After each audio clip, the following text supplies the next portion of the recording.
today's episode, I am honoured to be welcoming author J.A. Crawshaw. John Crawshaw is a romantic novelist. He's the author of novels such as The Swing, The Art Group, and The View Beyond. John is also a memoirist. His memoir, The Void Between Words, charts his story from being a child struggling with dyslexia. John became a novelist at the age of 50, having never read a book.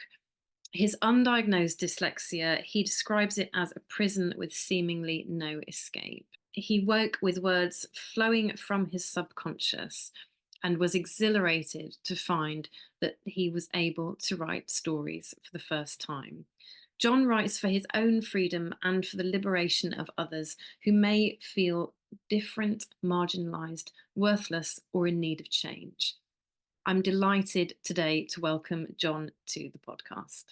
Hello, John. I'm so pleased to have you on the podcast. Thanks for joining me today. No, thank you for having me. Absolute delight. Oh, so John, you and I have worked together for a little while. I think we met probably 18 months ago or so. I just wondered if you could start by telling everyone kind of what your author brand was when we met, because I think that's quite an interesting one to kick off Mm, with. mm. Well, I remember chatting with you. Well, I actually remember seeing you originally, talking to James Blatch, I think it was, and I thought I need to speak to you because I had no idea what. Well, I had no idea that you needed a brand. I think that was the point, was that I'd written a few books, and I was struggling with that whole marketing thing. And so I think initially I thought, I need to speak to you about how I sell books. That was my initial thought. And then you said to me, well, what's your brand? And I was like, what are you talking about? And I think the process then of chatting with you about what a brand is was really, really enlightening, because I had no concept really. I just thought I was an author writing books and that people would love my books and buy them, and and everything lives happily ever after. So that was a revelation, kind of fine tuning down exactly where I was coming from, who I was as an author, what my message was to people. Once I kind of grasped that concept, it kind of started slotting into place. Mm. So fill us in a little bit then on your author journey, because I think you've got one of the most interesting stories I think I've ever heard of how you came to be an author, of how you came to writing. Do you remember what you told me when we first met? No, It was something along the lines of, I'm an author who's never read a book. that's true. That is actually true. Yes. Yeah, I never read a book in 50 years until I read my own book, the first book that I wrote.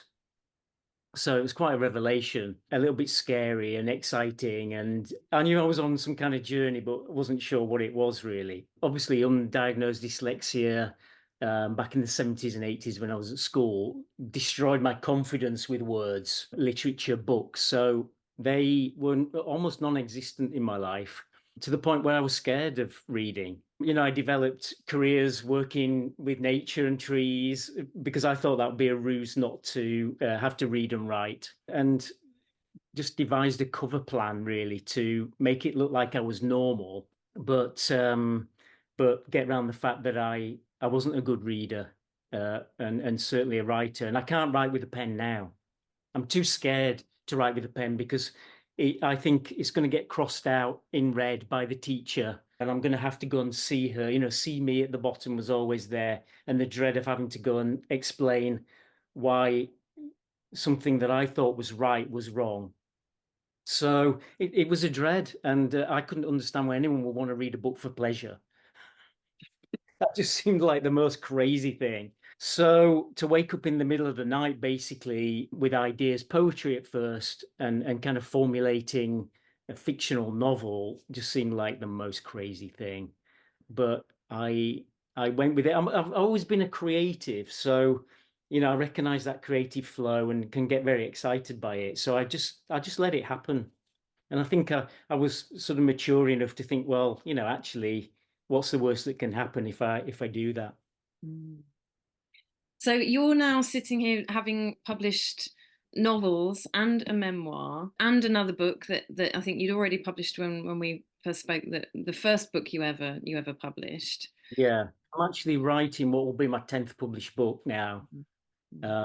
And obviously I published my first novel, The Swing, um, three years ago, 2021. Mm. And you have a memoir as well, don't you? Which I have to say is one of the best memoirs, the most compelling memoirs I've read. It's I really think. an excellent story. Yeah. Well, I think, the way that I became an author is that I just write from the heart. Having never read a book, I had no concept of what a story was, how anybody wrote a story. Certainly, I had no idea what tropes were or even genres. So it was just a very cathartic exercise for me to write my dyslexic story. It's not my life story, it's my dyslexic story from sort of 10 to 50 years old. And I felt I actually wrote that when The Swing was with my editor, because I thought, well, if I've written a novel, surely I can write a book about my experience. And it was just a kind of outpouring of my feelings and my worries and growth and empowerment throughout that time. And really, I felt like I wanted to liberate anyone else that feels trapped or held back by whatever it is in their life, whether they're dyslexic or anything else.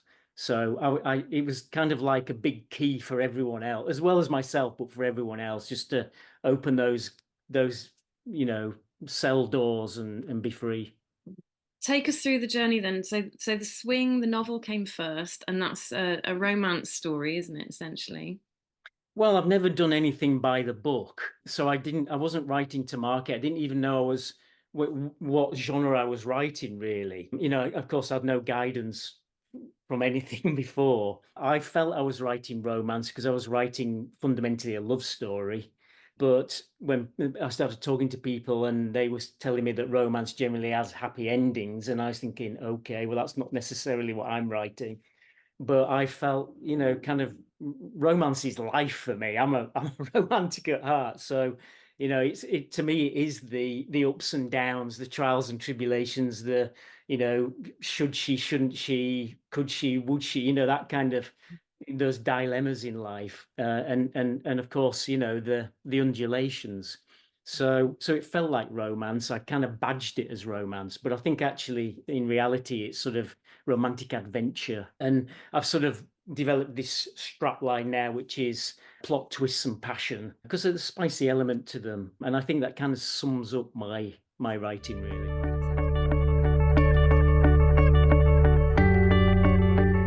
I'd just like to pause today's conversation to let you know about something very special I will be running for authors next year in June 2025. My authors retreat at the absolutely stunning location of Arddoch, a private venue on the banks of Loch Lomond in Scotland. This retreat is focused on allowing authors to meet with other like-minded authors, unwind and relax in the most luxurious, very private setting on the doorstep of one of Scotland's most breathtaking locations of natural beauty. The retreat gives you space and time to indulge your own creativity and to tap into your vision for your future author journey, goals, and success.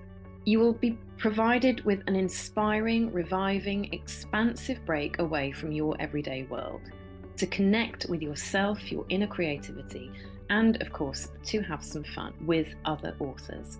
Workshops will be included. We'll be working on defining your vision for your author brand and guiding you through the next steps for your author success. We'll be combining these practical workshops with nourishing and nurturing practices, including yoga and a beautiful mindful walk. With the empowerment that comes from being surrounded by a highly supportive and welcoming group of authors who are ready to learn and grow in community, the Authors Retreat is a truly powerful experience. I would love to share it with you. Please go to the website buildyourbrandwithpr.com, where you can see all of the details about the retreat.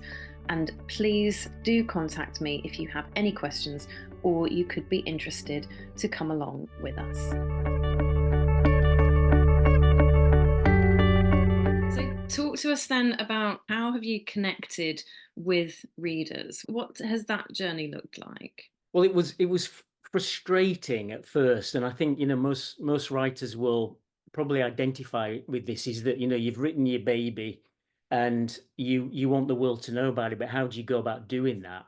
That's where I was struggling, and there's two very different brains. That sort of subconscious, creative, writing the book brain, all that loveliness suddenly comes to the fore, and you've got to think about, well, I mean, editing and proofreading, everyone hates that, but you see it as a necessary evil. And then, of course, marketing, you don't want it. You don't want it in your life, really. But it is an absolute fundamental. So I think, I knew I needed help. I'd got help with all the other things I needed help with. Why wouldn't I get help with this aspect? And so speaking to you, kind of dug deep into what my message was really, and enabled me to sort of gain confidence about who I was as an author, what my message was, what I wanted to say to people. And I thought, well, okay, I'm engaged with social media, that's the kind of default norm. That I don't necessarily feel that works particularly well for me, if I'm honest. I think other people might relate to that. So you kind of think, oh, I've got to do it, but is it working? I get lots of likes, but does it correlate to book sales? I don't know, probably not. So what I found out was that in the confidence that you gave me was that I was able to talk about it to people. And when I was face to face with them, that seemed to have the most impact. And I actually developed a product called Boozy Book Clubs, where I went into, I still do it now because it is by far my best way of reaching people, is that I go to cocktail bars on an evening in the week where it's not normally open, like a Wednesday night or something like that.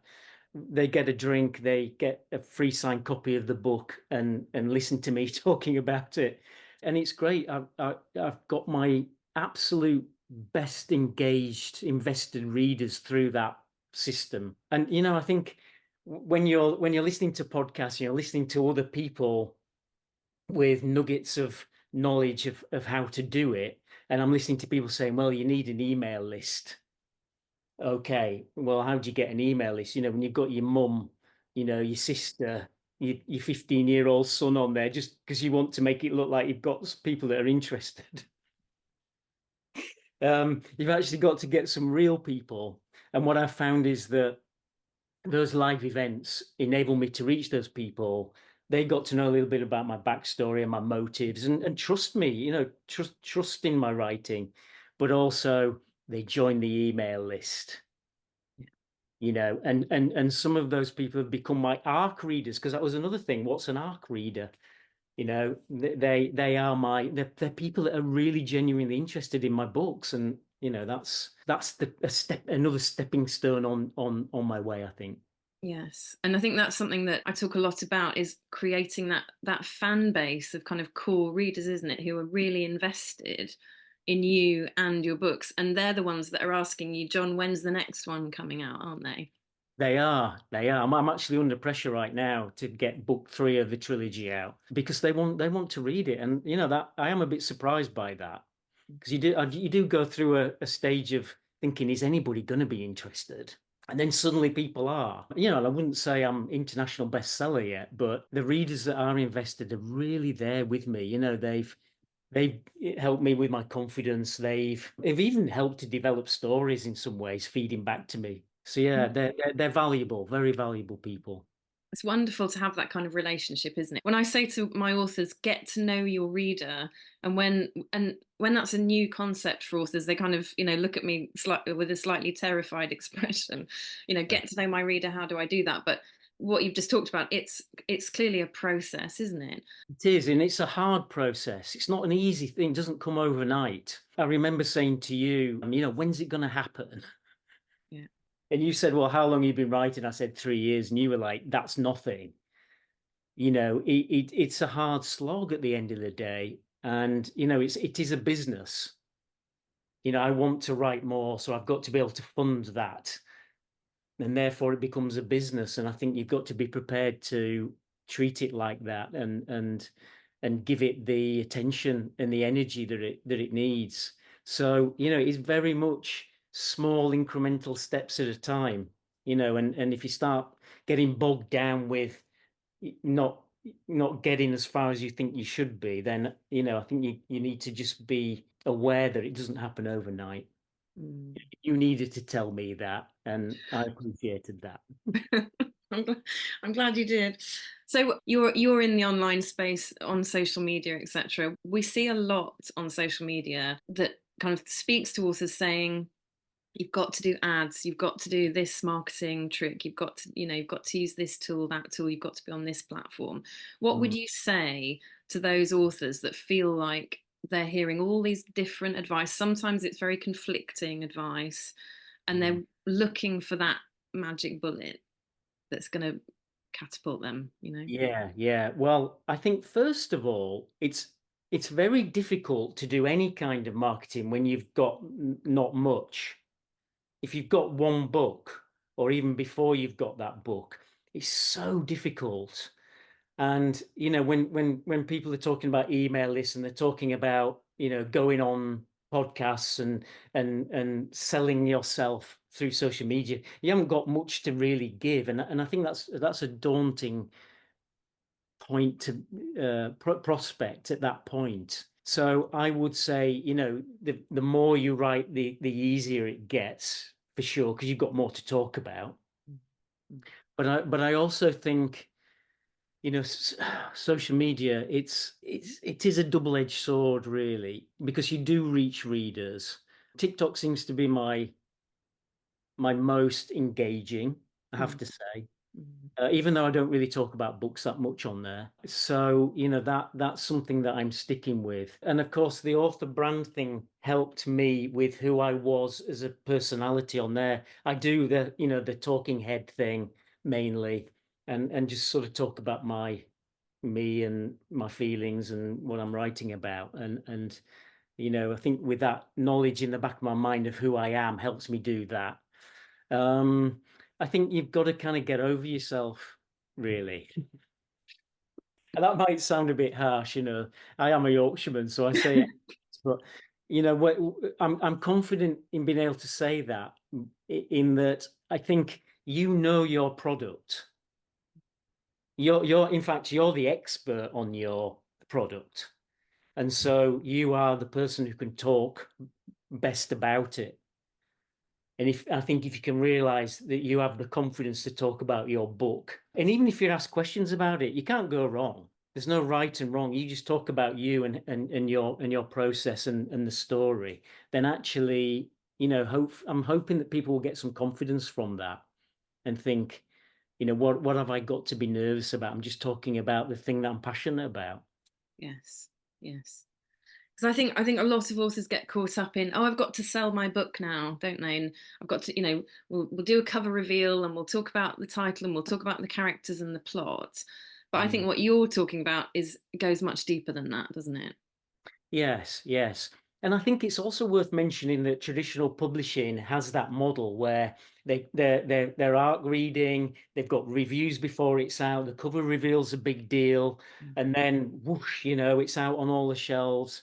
Actually, with indie publishing, I think it's a different story. And I think, I was very much kind of looking at that model and thinking, well, it all happens in that first week, and then that's it, when actually there's lots of people haven't heard about my books yet.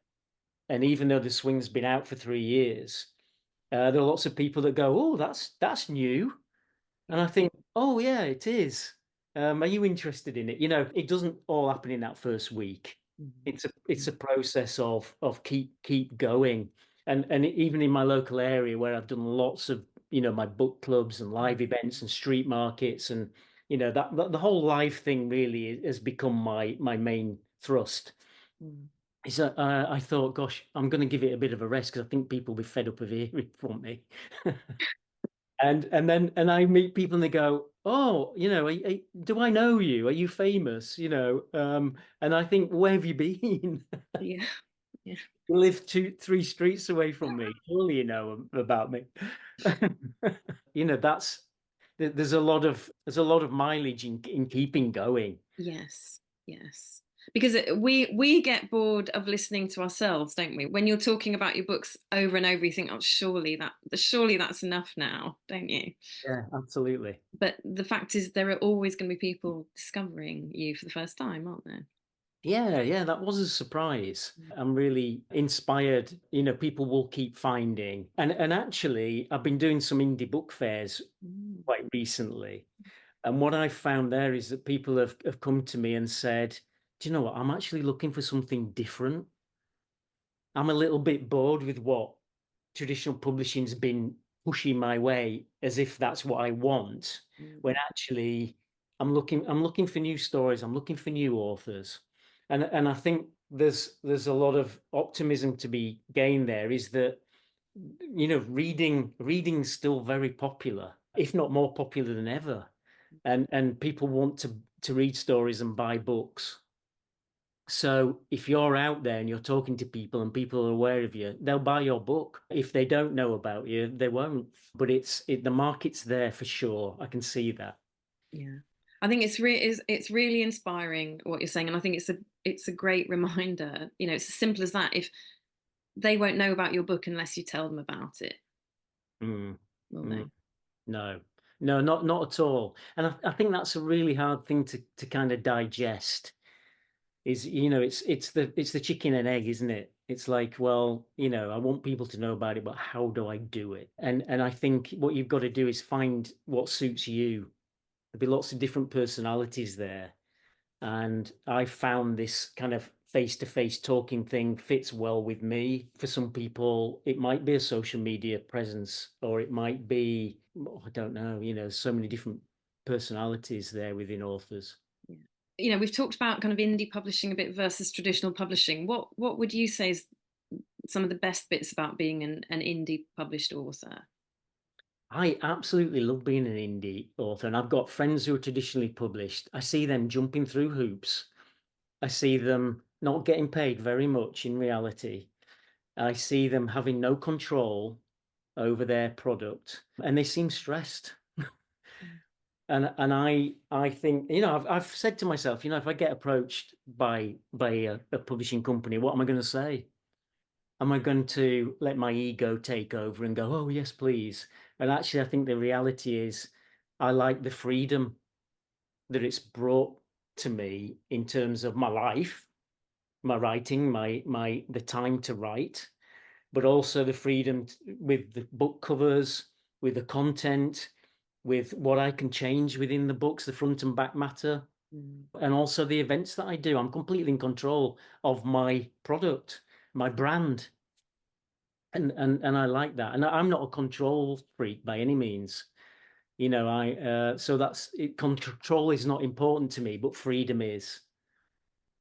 And I like having the knowledge that I can write what I want. So if I want to write fiction or I want to write non-fiction, and I've got all sorts of ideas for other books in my mind, well, I'm just going to do them. So I think, other people might enjoy that aspect too.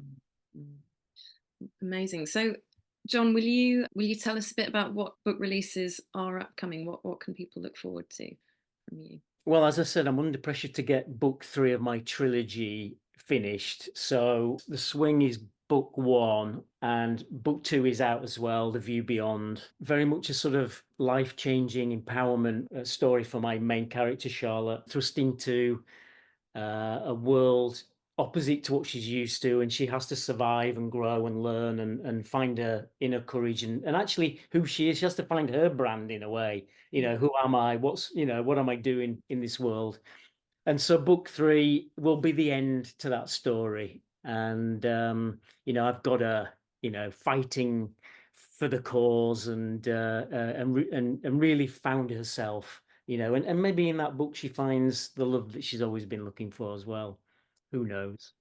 So I'm about 27,000 words into that book. So there's a bit of work to do yet. Hopefully get that published spring 25. But I did have a lot of fun writing a little novella called The Art Group, which was effectively going to be my giveaway book, Mm. my incentive to join my email list. I had a lot of fun with that. I wrote it completely from a female perspective in the first person. Mm. Loved that aspect of first person writing, and it enabled me to sort of explore humor more for some reason. I don't know why. I was able to be humorous and quite deep in play. All the emotions are in there. And what people said to me feeding back was, they'd like to know more about the other characters in that story. So I've got, other people where they're definite stories. So Yes. I think I'll definitely be looking at those as well and just Mm. do those short. People like those, tend to like those. You can read them in one sitting if you want. Yes. So they're fun to do. I've got other ideas about non-fiction. I'm quite deep in my thinking about life and what's important in life, how we've detached from nature and natural energy, and how that Mm. causes a lot of problems we have in life. So I'm constantly thinking about books in relation to self-help.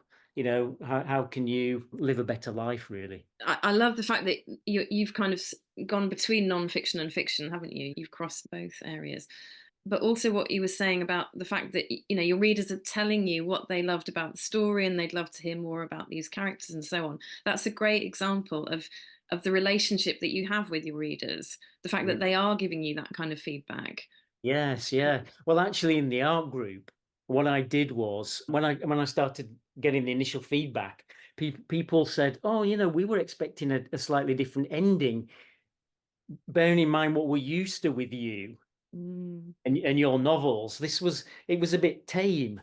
And I thought, well, oh, okay, well, I maybe I was a bit influenced by traditional romance and wanted to do a slightly different ending to my normal ones. So what I did was I wrote another chapter and put it on the end. And this is what, having the freedom to do what I want with my books, was the what was the original end chapter is now the penultimate chapter, and you can decide whether you stop there. If you're happy with that ending, fine, leave it there. Or if you want to turn the page and go on to the new one, there's it's not a different ending, but it kind of opens the door Mm. for other possibilities. And I thought, God, that's fun.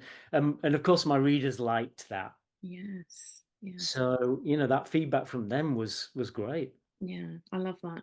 And something we worked on with your author brand as well was how did you present that in terms of being a man writing from the point of view of women, wasn't it? Because I think you do that. You've done that more than once, haven't you, in your books? Yeah, I have. I do write dual perspectives in my novels Mm. because to me, romance is a two-way street. So I couldn't possibly entertain just writing it from one perspective. People say to me, "You're a man writing about, women. How do you know that?" And my answer is that writing about women does it allow me to explore deeper feelings. I think it genuinely does that. Women are generally more open about their feelings, but I feel those things myself. So I think it's just finding the conduit that works well. Mm. But there's definitely a big trust element with my writing. I think people want to know, who I am, what my motives are, and I guess it's when you buy anything, the trust with the seller is vital, and being aware of my brand and my message, I think helped me to get that across. Mm. So just to finish, what would be It's quite a hard one, but what would be your advice then to indie authors, self-published authors listening to this, thinking, "I want to be where he is now"? What would be the number one bit of advice? Number one, well, I've probably got 20 bits of Yeah. advice. Number one, I mean, let's set aside the fact that you've got to write the books. Without that, you've got nothing. And that's difficult when you're thinking about marketing and but keep writing for sure. And I know everyone says that. So let's just park that one up. I think the other thing is that it's a hard slog really. But if you want to carry on with your writing, you want to fund it, then you've got to be prepared to put the work in. I wish that wasn't the case. I wish that there was that magic wand, that beautiful kind of continuation of your writing, and it's just a love story in itself where people buy your books. But the reality is it's hard, it's slow progress. You have to learn stuff, you have to get help when you need it. I've been at points when I thought, is this worth it? Do I carry on? How much more energy do I give it? How much more money do I give it? And if you keep on with that and you're determined and you're proud, I think, if you're proud of your product and you want to see it out there in the world, then knuckle down, Yeah. knuckle down and ride the that turbulent path, because it does get easier. That's a brilliant message, I think, for people to hear. Do put the work in, and it does get easier. Like the more you do, the easier it becomes. Yeah. Yeah, yeah. I always had a bit of a problem with listening to people, that have kind of come out of that zone. Mm. And I think, well, when you're talking about being a successful author, well, it's okay to talk about being a successful author when you are, but when you're in the mire of that, Mm. of, of that, you know, that pit of, is it going to happen? You can't see that. You can't talk about it. You can't even relate to it. So that's a really, really difficult place to be. And you can't see the light at the end of the tunnel. But I think it's there for everyone, because if you give it what it deserves, you'll find the light for sure.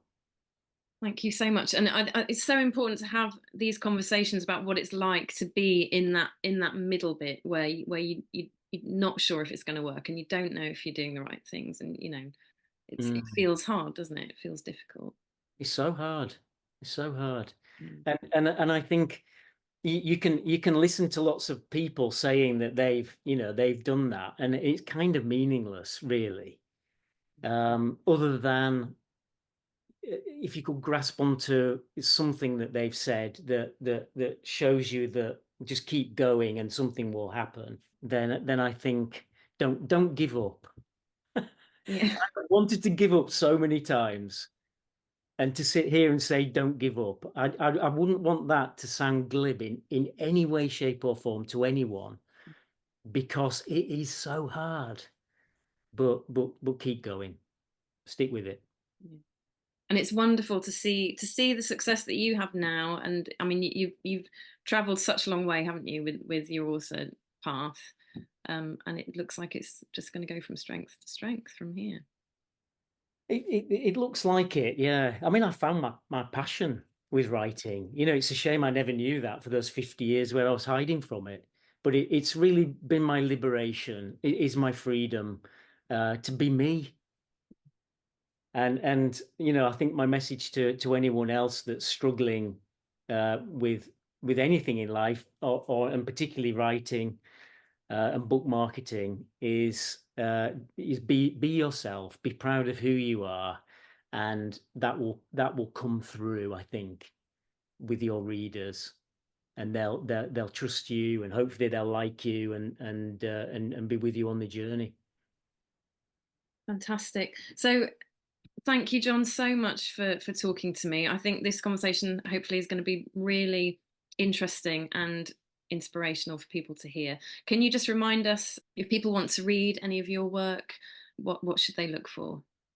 You can find my website, jacrawshaw.com. I'm on all the socials, J.A. Crawshaw author generally. And I always like hearing from people, aspiring writers, if they want some help. I'm always happy to help people.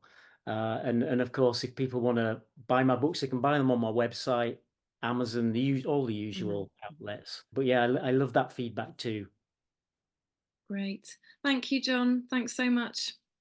Absolutely my pleasure. And thanks for everything you've helped me with. Thank you.